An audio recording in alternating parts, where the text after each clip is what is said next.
Hello, I'm Merri Palmer. I'm a musician and an artist and a production assistant in Austin, Texas.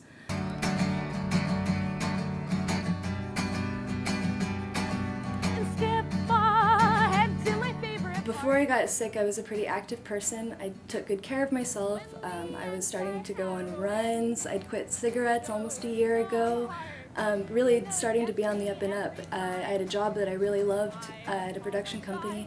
And then last February, I woke up with a great deal of pain, and I thought it was just crazy PMS or a cyst, but it was terrible, awful abdominal and pelvic pain.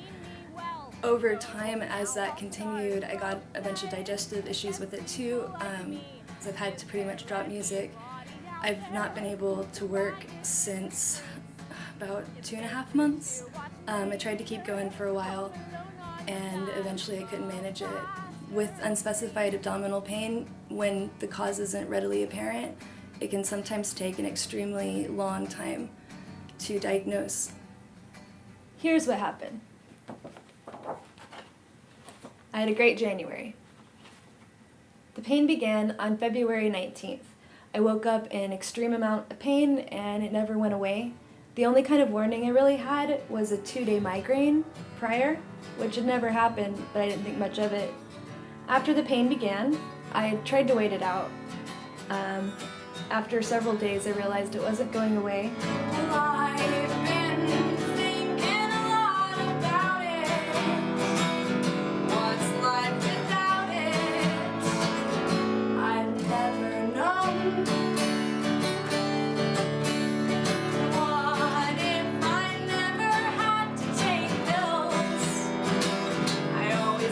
I waited about a week, and the pain was so bad that I wasn't sure if I should go to the ER or not. So by the 2nd of March, I went back to community care, and it was a really miserable experience. It's a large, disorganized clinic. I couldn't see the same doctor. They lost my test from the last time and the notes. And then a week passed, and at this point I couldn't work, and every day feels like an eternity because I didn't get painkillers, just ibuprofen, so literally just white knuckling it in bed all this time. So at this point, I didn't know how to make it from day to day with this kind of pain. Then I called Ham and called Sendero, got everyone involved again, and sure enough, Dr. Reddy's office was able to pencil me in, and he immediately suggested that maybe my pain was caused by stress. At this point, I pointed out to him that I'm pretty stressed by being in pain for, at this point, over 2 months. That day, we drove down to McAllen, Texas. We stayed with my amazing boyfriend's amazing family. The next day, we drove across the border and we saw Dr. Olivia, who is a gynecologist in Mexico. I saw her, she agreed it sounds like endometriosis, and the very next day, she was able to perform the laparoscopic surgery. Unfortunately, I woke up and found out that they did not see endometriosis, and we still don't know what's causing this pain. Every day I'd wake up and just think, oh my God, I don't know how I'm gonna get out of bed and go through this day. Basic things are more difficult. Reaching upward hurts, bending over hurts.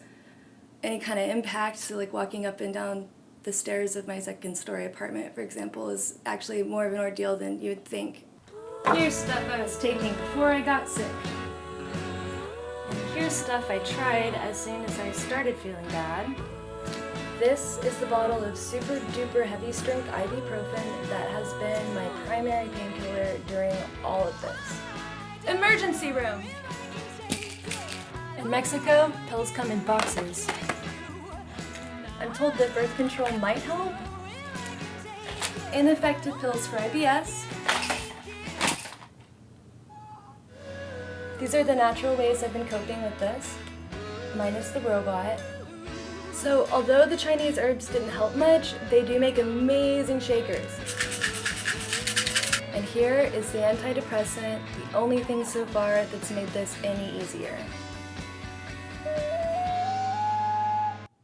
This is my ocarina. It has nothing to do with this, but it's really, really cool. it becomes eventually a difficult slog with insurance to continue searching for answers.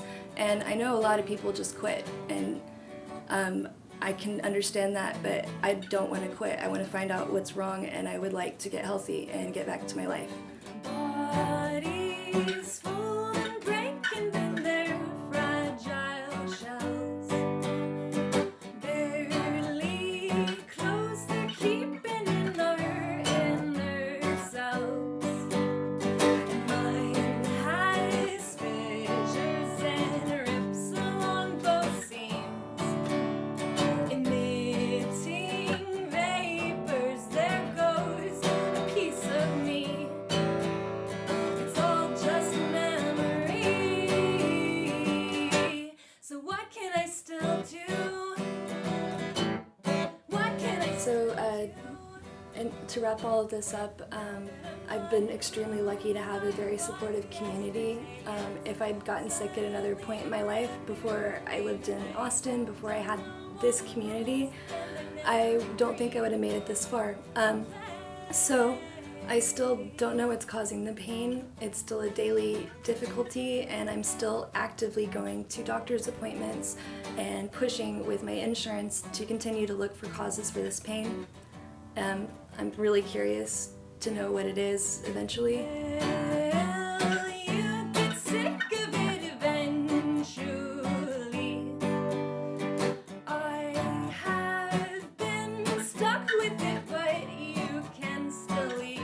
And I can never blame anyone's forward drive. Oh, I guess I can move on too, but it's just not the same life. It's just not the same life. What can I still do? In the meanwhile, I refuse to let this ruin me. I refuse to let it ruin my life. I will continue to write songs. I'll continue to record them. I will continue to write about my experiences, and beyond that, to make my life better and make life better for other people. So, in conclusion, thank you so much for watching this video, and if you contribute, that's really fantastic too. All in all, I'm just really grateful. Thank you for paying attention and for looking into this. I know I'm not at all the only person that's gone through this, and I hope this maybe helps somebody else feel a little less alone.